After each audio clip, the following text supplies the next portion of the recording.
ओम शांति।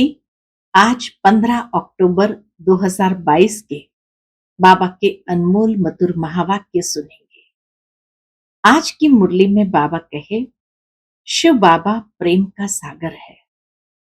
वह आकर हम बच्चों को भी प्रेम स्वरूप बनाते हैं। इसीलिए देवताओं का गायन है कि देवताएं बहुत प्यार से आपस में रहते थे। बाबा कहे, वह संस्कार अभी से तुम्हें भरने हैं। तुम्हें भी बहुत प्रेम से एक दूसरे के साथ व्यवहार में आना है। परंतु बाबा कहे, कई बच्चों की रिपोर्ट बाबा के पास आती है कि बच्चों में अभी भी क्रोध का भूत बहुत है। तो बाबा कहे, तुम बच्चों को स्वयं पर अटेंशन देना है और इन भूतों को निकालने का पुरुषार्थ करना है और बाप समान प्रेम का स्वरूप बन जाना है। सुनते हैं बाबा के मधुर महावाक्य। ओम शांति। मीठे बच्चे, सवेरे सवेरे उठ याद में बैठने का अभ्यास डालो। भोजन पर भी एक दो को बाप की याद दिलाओ। याद करते करते तुम पास विथ ऑनर हो जाएंगे। आज की मुरली से प्रश्न है, किस एक कमी के कारण बच्चों की रिपोर्ट बाप के पास आती है? उत्तर, कई बच्चे अभी तक प्रेम स्वरूप नहीं बने हैं। मुख से दुख देने वाले बोल बोलते रहते हैं। इसलिए बाप के पास रिपोर्ट आती है। बच्चों को बहुत प्रेम से चलना है। अगर स्वयं में ही कोई अवगुण रूपी भूत होगा तो दूसरों का कैसे निकालेंगे?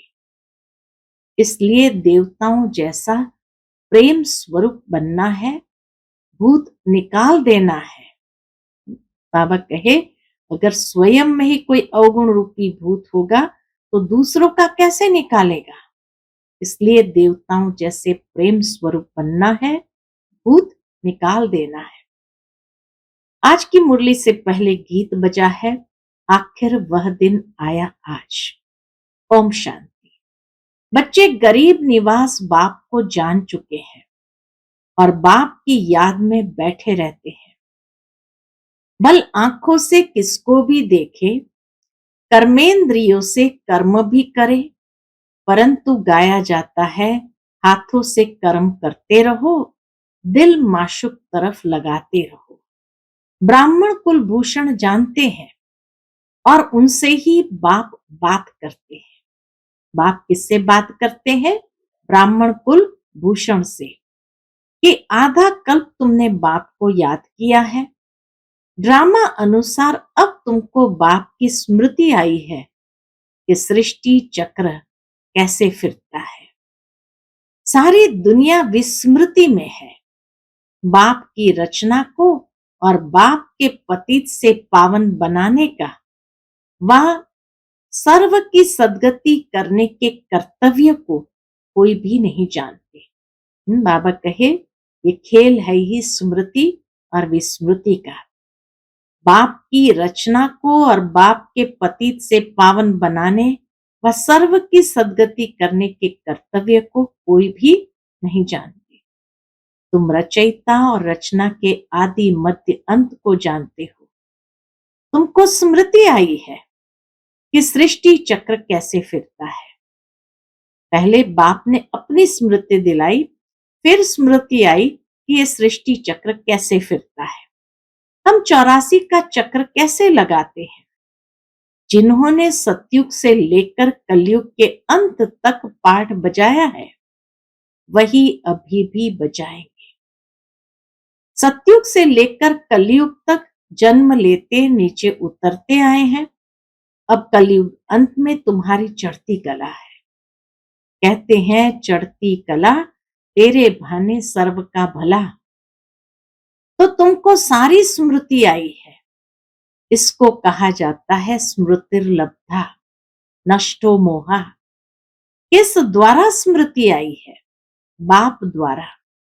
अपने आप स्मृति नहीं आई, तुम जानते हो हम आत्मा परम पिता परमात्मा की संतान है। यह शरीर तो लौकिक बाप ने दिया। अब पारलौकिक बाप कहते हैं यह पुराने शरीर का भान छोड़ो। जैसे सर्प पुरानी खाल छोड़ता है और नई लेता है, यह बात सतयुग से लगती है। तो तुम भी सतयुग से लेकर खाल छोड़ना शुरू करेंगे। अब तुम्हारा अंतिम जन्म है। बाप कहते हैं बाकी थोड़ा समय है। तुमको धीरज मिला है। तुम खुशी में हो कि हम फिर से बाप द्वारा सुख का वर्षा पा रहे हैं। सुख का वर्षा तो बाप द्वारा मिलेगा ना। यह बात कोई मनुष्य की बुद्धि में नहीं आती। वह लक्ष्मी नारायण के मंदिर में जाएंगे तो उनकी बुद्धि में यह नहीं आएगा कि यह कौन है। यह तो भक्ति मार्ग में हाथ जोड़कर कहते रहते तुम माता पिता हम बालक तेरे। बाबा कहे किसी के भी मंदिर में जाएंगे, हाथ जोड़कर कहते रहते हैं तुम माता पिता हम बालक तेरे। शिव बाबा तो सबसे बड़ा ठहरा।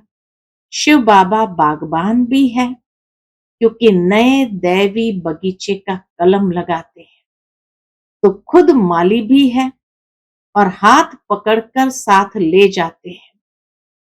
तो बाबा माली, बागबान और खेवैया कैसे है, यह सब तुम बच्चे ही जानते हो। कि बाबा माली, बागवान और खेवैया कैसे हैं।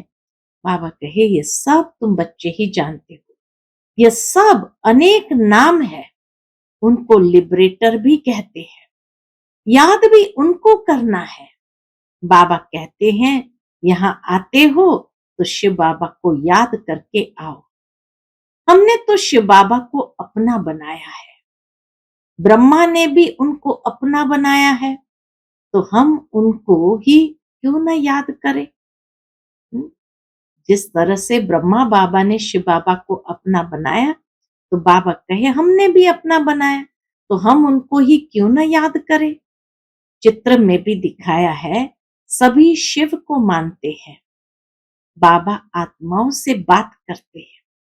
आत्मा न कहे जीव आत्मा कहेंगे, क्योंकि जब आत्मा अकेली है तो बोल नहीं सकती। शरीर बिगर आत्मा आत्मा से बात नहीं करती। परमधाम में क्या परमात्मा आत्मा से बात करेंगे। बल कह देते क्राइस्ट को परमात्मा ने भेजा, परंतु वहां परमात्मा बोलता नहीं है। परमधाम में परमात्मा बोलता नहीं। क्राइस्ट को कहेंगे अच्छा तुम जाओ नीचे अभी, नहीं, वहां इशारा भी नहीं होता।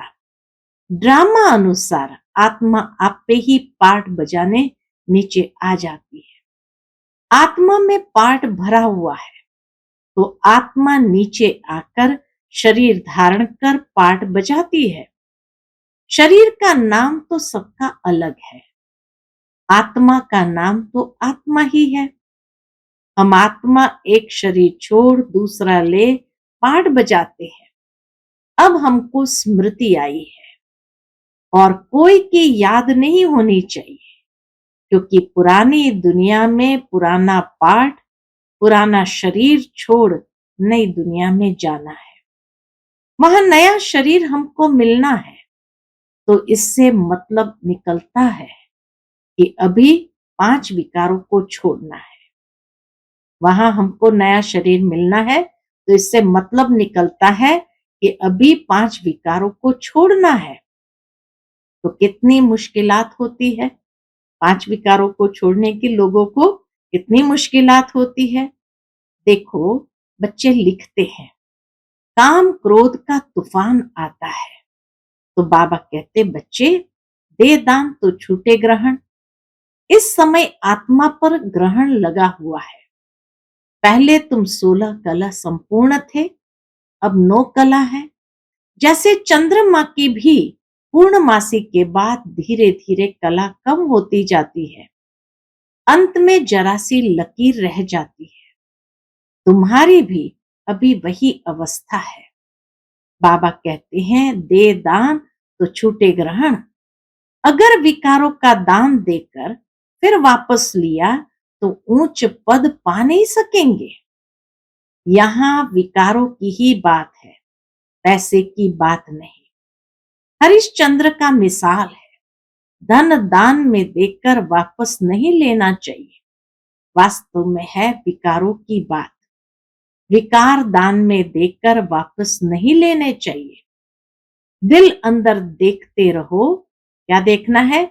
हमारी दिल बाबा से लगी हुई है, ये देखो, जिससे हमारा जन्म जन्मांतर का ग्रहण छूटा है। समय तो लगता है, एकदम तो नहीं छूटता। जो कर्म भोग रहा हुआ है तो उसकी निशानी है बीमारी। बीमारी आई माना कोई ना कोई पुराना कर्म भोग जो रहा हुआ है उसको चुकता करना। तो बाबा कहे, जो कर्म भोग रहा हुआ है उसकी निशानी है बीमारी। तूफान आते हैं, इसका कारण पूरा योग नहीं है।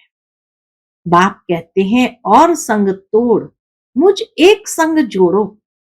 और सत्संगों में माशुक को नहीं जानते। और सत्संगों में कोई आशिक माशिक की बात ही नहीं है, तो माशुक को जानते नहीं। यह भी नहीं जानते कि आत्मा में 84 जन्मों का अविनाशी पाठ नूंदा हुआ है। पहले हमारी बुद्धि में भी नहीं था तो औरों की बुद्धि में कैसे होगा? जो हम देवता घराने के थे वह भी नहीं जानते थे। अब तुमको स्मृति आई है कि हम ब्राह्मण हैं। फिर सतयुग में प्रारब्ध शुरू हो जाएगी। फिर जो कर्म हर एक ने सतयुग में किए थे वही रिपीट करेंगे। संस्कार इमर्ज होते जाएंगे। यह जब बाबा की महिमा करते हैं, ज्ञान का सागर, प्रेम का सागर, तो हम भी प्रेम सीख रहे हैं। हमारे मुख से ऐसे शब्द नहीं निकलने चाहिए जो किसको दुख मिले। अगर किसको दुख दिया तो समझना चाहिए हमारे अंदर भूत है। बाबा कहे, अगर किसको दुख मिला तो समझना चाहिए हमारे अंदर भूत है। वे लक्ष्मी को वर नहीं सकेंगे। बाप के बने हैं तो लक्ष्मी को वरने लायक बनना चाहिए। अगर कोई भूत रह गया तो त्रेता में चले जाएंगे। बच्चों में क्रोध नहीं होना चाहिए, बड़े प्रेम से चलना चाहिए। देखो बाबा के कितने बच्चे हैं, तो भी बाबा क्रोध थोड़ी करते हैं। तो तुमको भी बड़ा प्रेम स्वरूप बनना है। अभी कई बच्चे प्रेम स्वरूप नहीं बने हैं। कभी कभी रिपोर्ट आती है तो वह भी समझ जाते हैं कि इनमें भूत है। जिसमें खुद भूत है वह औरों का क्या निकालेंगे? बाबा कहे, जिसमें खुद भूत है वह औरों का क्या निकालेंगे? बड़ा प्रेम स्वरूप बनना है और यहाँ ही बनना है। देवता प्रेम स्वरूप है ना। देखो लक्ष्मी नारायण का चित्र कितना खींचता है, कितना आकर्षित करता है। तो हमको भी ऐसा बनना है। तुमको पति क्रोध करता है तो भी प्रेम से बात करनी है। यह नहीं उनमें भूत है तो मुझे भी आ जाए, उसमें भूत है तो मुझे भी आ जाए। नहीं, मेरे में जो अवगुण है कैसे भी करके अवगुणों को निकालना है। बहुत बहुत मीठा बनना है। किसी ने कहा लौकिक बाप गुस्सा करता है, तो मैंने कहा कि जब वो क्रोध करता है तो तुम अच्छे अच्छे फूल चढ़ाओ तो वो वंडर खाए, फिर वो ठंडा हो जाएगा। बड़ा युक्ति से समझाना है, क्योंकि रावण राज्य है ना। फूल चढ़ाना माना सचमुच में कोई फूल तोड़ करके ला करके नहीं चढ़ाना है, लेकिन बहुत प्रेम से उसको दृष्टि देना, बहुत प्रेम से उनको समझाना होता है। बड़ा युक्ति से समझाना है, क्योंकि रावण राज्य है ना। हम है राम की संप्रदाय। कितना प्यार से बाबा छोटी छोटी बातों की भी हम बच्चों को शिक्षा देते हैं। तो बाबा कहे हम है राम की संप्रदाय, खुद न बने तो दूसरों को क्या बनाएंगे, इसलिए स्थापना में देरी पड़ती है। एक तो प्रेम से चलना है, दूसरा स्मृति में रहना है, स्वदर्शन चक्रधारी बनना है। धंधा तो करना ही है, इसलिए सुबह का समय बहुत अच्छा है। कहते हैं ना सवेरे सोना सवेरे उठना, इसलिए सवेरे सवेरे उठ यहां आकर बैठो तो 5 मिनट भी याद ठहरेगी। फिर धीरे धीरे आदत पड़ने से याद पक्की हो जाएगी। अच्छा खाना खाते हो तो देखो कि कितना समय बाप की याद में खाया। अगर सारा समय याद किया तो वह भी बड़ी बहादुरी है। भोजन पर एक दो को इशारा देना है कि बाप को याद करो। एक एक गिट्टी पर याद दिलाओ, हमारा है ही सहज योग। अभी बुद्धि में ज्ञान आया है, परम पिता परमात्मा को सर्वशक्तिमान कहते हैं, तो उनमें भला क्या शक्ति है? यह नहीं कि बॉम्ब्स बनाने की शक्ति है, ये नहीं कि बाबा में कोई बॉम्ब्स बनाने की शक्ति है, नहीं। उनको याद करने से विकर्म विनाश हो जाते हैं। बाबा में कौन सी शक्ति है? विकर्मों को विनाश करने की शक्ति। तो बाबा कहे उनको याद करने से विकर्म विनाश हो जाते हैं। ये शक्ति है ना, देखो है कितना भोला और शक्ति कितनी है। यथार्थ रीति याद करने में मेहनत है ना, तो मेहनत करनी चाहिए। सुबह का समय अच्छा होता है। भक्ति में भी सवेरे सवेरे उठते हैं, ज्ञान में भी सवेरे का समय बहुत अच्छा है। बाप कहते हैं मैं कल्प में एक ही बार आता हूं, तुमको साथ ले जाने के लिए, तो बिल्कुल खुशी खुशी से जाना है। दुख धाम से निकलना है, ऐसी स्मृति होगी तो डरेंगे नहीं। कितनी भी परीक्षाएं आए तो भी स्मृति पक्की रहनी चाहिए, ऐसी अवस्था जमानी है। अब तुम बच्चों को हम सो सोहम का अर्थ भी समझाया है। हम सो परमात्मा नहीं, लेकिन परमात्मा का बच्चा हो, यह हो गया हम सो के चक्र का दर्शन। इस याद से ही खाद निकलेगी। खाद निकालने का समय ही है अमृत वेला। तो पास विथ ऑनर बनने के लिए कृष्णपुरी का मालिक बनाने वाले बाप को याद करना है। अच्छा, मीठे मीठे सिकिलते बच्चों प्रति माता पिता बाप दादा का याद प्यार और गुड मॉर्निंग। रूहानी बाप की रूहानी बच्चों को नमस्ते। हम सब रूहानी बच्चों की रूहानी माता पिता बाप दादा को याद प्यार गुड मॉर्निंग और नमस्ते नमस्ते। शुक्रिया बाबा, शुक्रिया। आज की मुरली से धारणा के लिए मुख्य सार है। पहली पॉइंट, धंधा आदि करते भी स्वदर्शन चक्रधारी बनकर रहना है। एक दो को बाप की याद दिलानी है। कितनी भी परीक्षाएं आ जाए तो भी स्मृति में जरूर रहना है। दूसरी पॉइंट, विकारों का दान देकर फिर कभी वापस नहीं लेना। किसी को भी दुख नहीं देना है, क्रोध नहीं करना है। अंदर जो भूत है उन्हें निकाल देना है। आज का बाप दादा का मधुर वरदान हम बच्चों के प्रति है।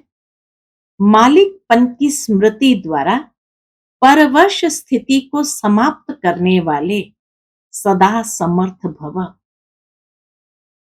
मालिकपन की स्मृति द्वारा परवश स्थिति को समाप्त करने वाले सदा समर्थ भव। जो सदा मालिकपन की स्मृति में स्थित रहते हैं, उनके संकल्प ऑर्डर प्रमाण चलते हैं। मन मालिक को परवश नहीं बना सकता। ब्राह्मण आत्मा कभी अपने कमजोर स्वभाव संस्कार के वश नहीं हो सकती। जब स्वभाव शब्द सामने आए तो स्वभाव अर्थात स्व प्रति व सर्व के प्रति आत्मिक भाव, स्वभाव माना स्व प्रति व सर्व के प्रति आत्मिक भाव, इस श्रेष्ठ अर्थ में टिक जाओ।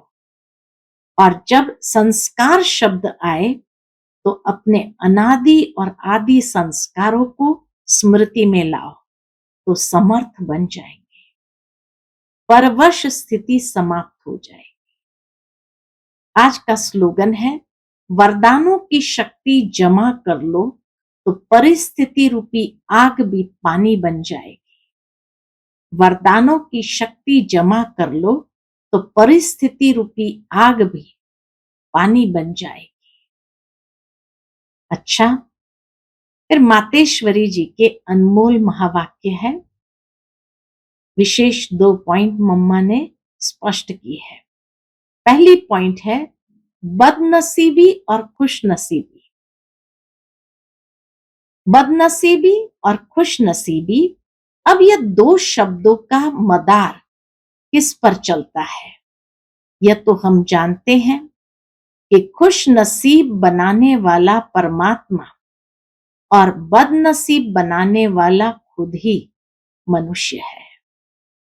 जब मनुष्य सर्वदा सुखी है तो उन्हों की अच्छी किस्मत कहते हैं, और जब मनुष्य अपने को दुखी समझते हैं तो वह अपने को बदनसीब समझते हैं।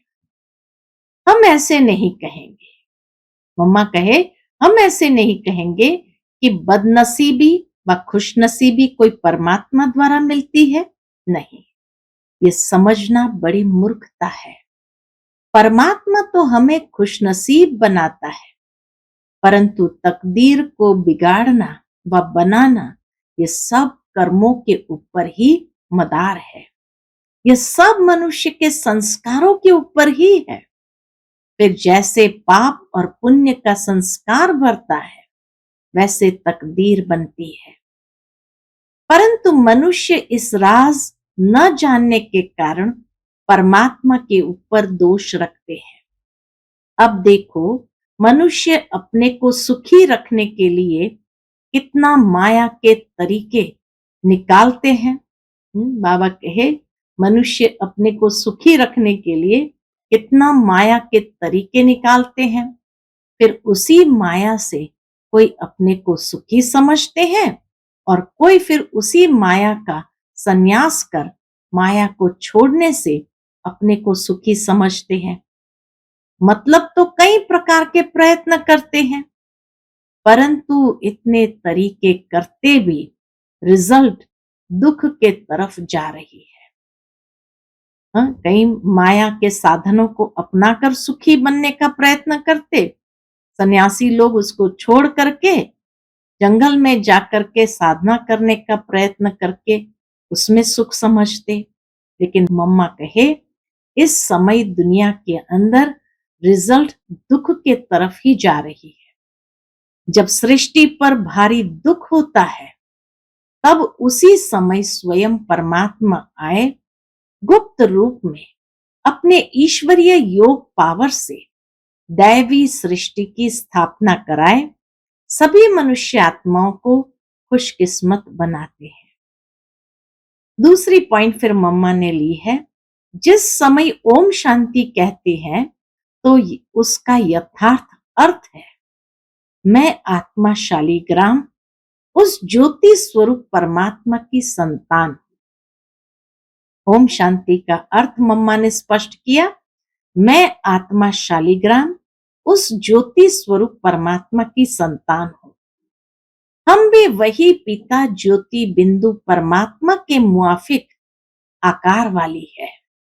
बाकी हम शालिग्राम बच्चे हैं तो उन्हों को अपने ज्योति स्वरूप परमात्मा के साथ योग रखना और लाइट माइट का वर्षा लेना है। उस निराकार परमात्मा को श्वासों श्वास याद करना, इसको ही अजपा जाप कहा जाता है। अजपा जाप माना कोई भी मंत्र जपने के सिवाय नेचुरल उस परमात्मा की याद में रहना, इसको ही पूर्ण योग कहते हैं। योग का मतलब ही है एक ही योगेश्वर परमात्मा की याद में रहना। योग का मतलब है एक ही योगेश्वर परमात्मा की याद में रहना। तो जो आत्माएं उस परमात्मा की याद में रहती है, उन्हों को योगी अथवा योगिनियां कहा जाता है।